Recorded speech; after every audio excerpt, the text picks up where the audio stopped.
Hi student, मैं संतोष विश्वकर्मा और आज हम स्टार्ट करेंगे क्लास 12 की chemistry unit first solid state part 5। और आज का टॉपिक होगा हमारा type of unit cell. Type of unit cell, ये हमारा आज का टॉपिक्स होगा। Type of unit cell. तो यूनिट सेल 3 टाइप्स के होते हैं। एक होता है 1D यूनिट सेल, 1D मतलब 1 डायमेंशनल। एक होता है 2 डायमेंशनल, एक होता है 3 डायमेंशनल यूनिट सेल। तो 1 डायमेंशनल तो पढ़ना नहीं है, लेकिन इसको डिफाइन करेंगे। 2 डायमेंशनल 3 डायमेंशनल में 2 डायमेंशनल और 3 डायमेंशनल दोनों सिलेबस में है, लेकिन सबसे ज़्यादा इम्पोर्टेंट 3 डायमेंशनल यूनिट सेल है। अब इसमें हम डिफाइन करेंगे 1D यूनिट सेल वाला है 1D यूनिट सेल। अब जानते हैं कि ये क्रिस्टल सेल ही आते हैं, और सॉलिड स्टेट में जानते हैं कि सॉलिड क्या होते हैं, क्लोज पैक्ड होते हैं। तो इसको हम एक और नाम दे सकते हैं, क्लोज्ड पैकिंग इन 1 डायमेंशनल। इसको एक और नाम दे सकते हैं, क्लोज्ड पैकिंग इन 1 डायमेंशनल, यानी कि 1D। इसको ऐसे लिख सकते हैं, close packing in 2 dimensional, close packing in 3 dimensional. इसके भी नाम से पूछा जाता है, ये इसके भी नाम से पूछा जाता है। तो हमारा टॉपिक यही होगा। तो जानते हैं कि इसमें क्या होंगे कि ऑर्डरली अरेंज होते हैं, यानी कि लिख सकते हैं कि इसमें जितने भी पार्टिकल्स होंगे, सॉलिड स्टेट के जितने भी कॉन्स्टिट्यूएंट पार्टिकल होंगे स्फीयर फॉर्म में होंगे, और सब के सब ऑर्डरली अरेंज होंगे और एक दूसरे से टच करेंगे और एक ही रो में होंगे। ये पहली बात एक बार समझिए। सारे के सारे 1D यूनिट सेल या क्लोज पैकिंग इन 1D में जितने भी कॉन्स्टिट्यूएंट पार्टिकल होंगे सब के सब स्फीयर फॉर्म में होंगे, यानी कि गोला फॉर्म में होंगे, और एक ही आर्डर में अरेंजमेंट होंगे, और एक ही आर्डर में अरेंजमेंट भी होंगे। और क्या होंगे कि क्या बताने वाला था, दिमाग से हट गया। ये एक ही आर्डर में अरेंजमेंट होते हैं, और ये एक दूसरे से टच करते हुए आगे तक बढ़ते चले जाते हैं। तो इसको हम डिफाइन कर दूसरे से टच में जाते हैं। अगर इनका फिगर बनाए तो देखिए सब स्फीयर फॉर्म में होंगे, जितने भी कॉन्स्टिट्यूएंट पार्टिकल होंगे 1D में, देखिए ऐसे सब स्फीयर फॉर्म में होंगे और सब एक दूसरे से टचिंग में होंगे और ऑर्डरली अरेंज होंगे। ऐसे ये ऑर्डरली अरेंज होंगे पूरा ये, इसीलिए इसको हम बोलते हैं 1 डायमेंशनल स्ट्रक्चर। ये 1 डायमेंशनल होते हैं, यानी कि 1 रो अरेंजमेंट होगा। यहाँ पे लिख सकते हैं, ये लिख सकते हैं यहाँ पे 1 रो अरेंजमेंट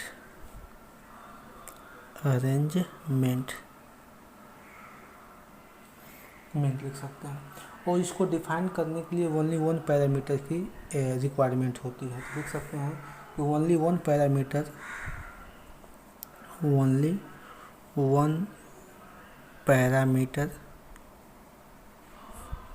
आर रिक्वायर्ड टू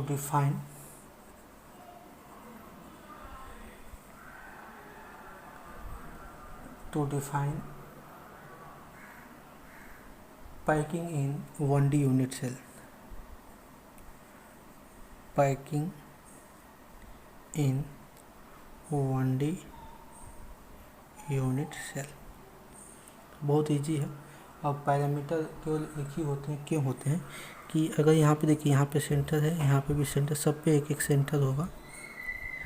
ये देखिए सब के सब एक सेंटर होगा। अगर एक सेंटर से दूसरे सेंटर में हम एक लाइन ड्रा करें तो देखिए एक ही पैरामीटर बनता है।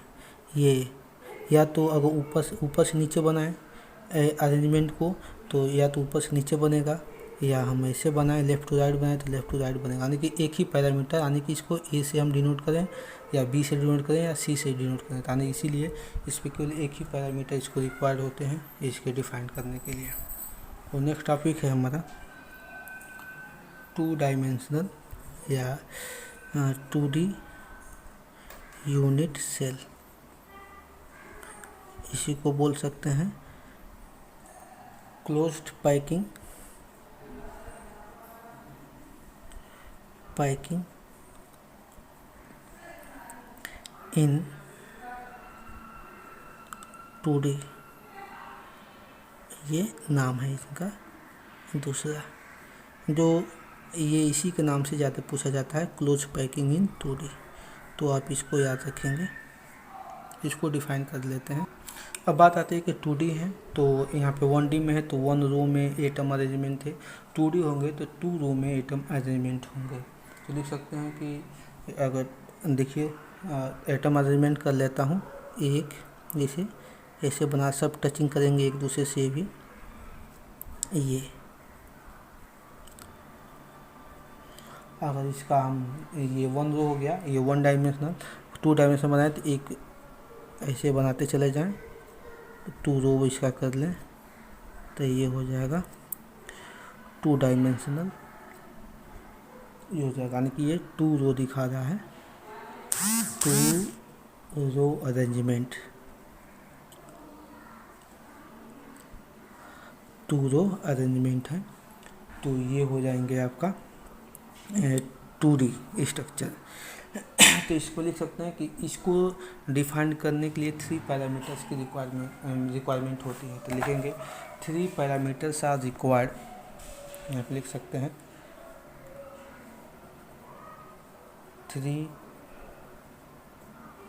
Parameters are required to define 2D unit cell. 2D unit cell को 3 पैरामीटर्स डिफाइन करते हैं, कौन कौन से होते हैं देख लेते हैं, ये पीछे ही देख लेते हैं। इसी में अगर यहाँ पे एक सेंटर से दूसरे सेंटर पे, ऐसे हमें यहाँ पे सब सेंटर है, देखिए एक सेंटर से दूसरे सेंटर पे, यहाँ पे फिर यहाँ पे लेके आए, फिर यहाँ पे लेके आए, फिर यहाँ पे लेके आए, ये देखिए। तो एक ये स्क्वायर बना, यानी कि इसी स्क्वायर को हम ऐसे यहाँ पे अगर रिमोट करें, देखिएगा मान लीजिए एक सेंटर यहाँ पे है, एक यहाँ पे, एक यहाँ पे, एक यहाँ पे है, उसी नीचे वाला जो बगल वाला बनाया था वैसे ही है। तो एक ऐसे, ये और ये ऐसे, अब इसी को आप लेके सेंटर लेके आप इसको एक स्फीयर ऐसे बना सकते हैं, वही जो अभी जो पीछे बनाया गया था वही है, देखिए। फिर यहाँ पे ऐसे लेके इसको बनाएंगे और फिर इसको लेके आप ऐसे इसको बनाएंगे। तो यहाँ पे देखिए कि यहाँ पे आपका कितने पैरामीटर्स हैं, 3 पैरामीटर हैं। देखिए ये मान लेते हैं, ये मान लेते हैं ये पैरामीटर है, और ये मान लेते हैं कि बी है। इसमें 2 पैरामीटर ये मिल गए, एक्सियल एंगल है, एक एक्सियल ऐसा एक्सियल लेंथ हो गया, एक ए हो गया, एक बी हो गया, एक एक्सियल एंगल होगा, ये मान लेते हैं थीटा है, ये क्या है थीटा है। तो ये 3 पैरामीटर्स क्या हो जाएंगे, देख सकते हैं 3 पैरामीटर्स आर हो जाएगा ए बी एंड थीटा।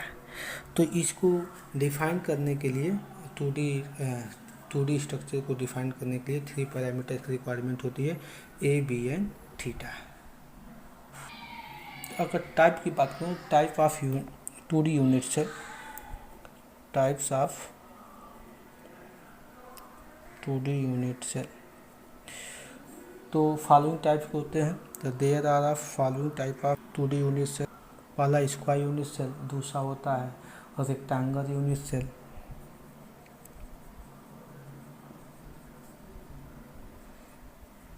और तीसरा होता है हेक्सागोनल यूनिट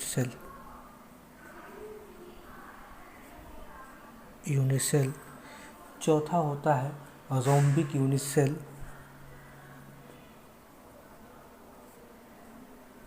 और लास्ट 5वां होता है पैरेललोग्राम यूनिट सेल।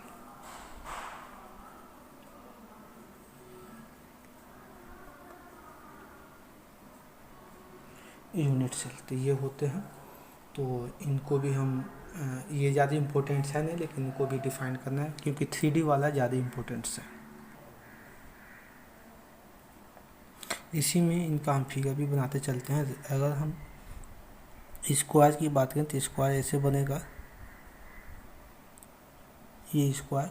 अगर मान लेते हैं ये ए है, ये बी है, तो इसका एंगल क्या होगा, थीटा ये होगा।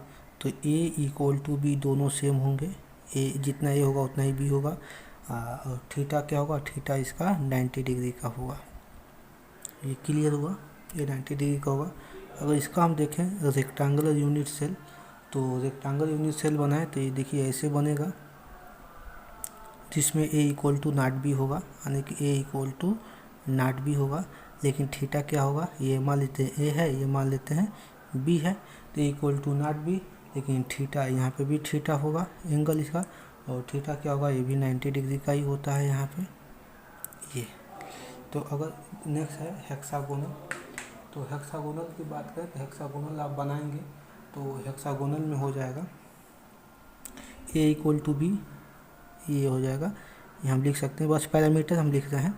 तो यहाँ पे ए इक्वल टू बी होता है हेक्सागोनल में, और यहाँ पे गामा क्या होते हैं, मान लेते थीटा ना थीटा लिखिए या गामा लिखिए, ये जो एंगल है इसका गामा, हम गामा लिख लेते हैं, ये होता है 120 डिग्री का होता है। अगर रोम्बिक की बात करें हम, तो रोम्बिक में देखिए, रोम्बिक में क्या होता है, ये होता है ए इक्वल टू बी होगा, ए इक्वल टू बी मतलब ए और बी दोनों इक्वल होंगे, लेकिन थीटा ना तो 90 डिग्री होगा और ना ही थीटा 60 डिग्री का होगा इसमें। अगर हम पैरेललोग्राम की बात करें तो यहाँ पे ए इक्वल टू नॉट बी होगा और थीटा भी 90 डिग्री का नहीं होगा। तो ये हो गए type of 2D unit cell. तो नेक्स्ट वीडियो में हम 3D यूनिट सेल को डीपली पढ़ेंगे, क्योंकि 3D यूनिट सेल ही बोर्ड एग्जामिनेशन के लिए इम्पोर्टेंट है। Thanks for watching my this video.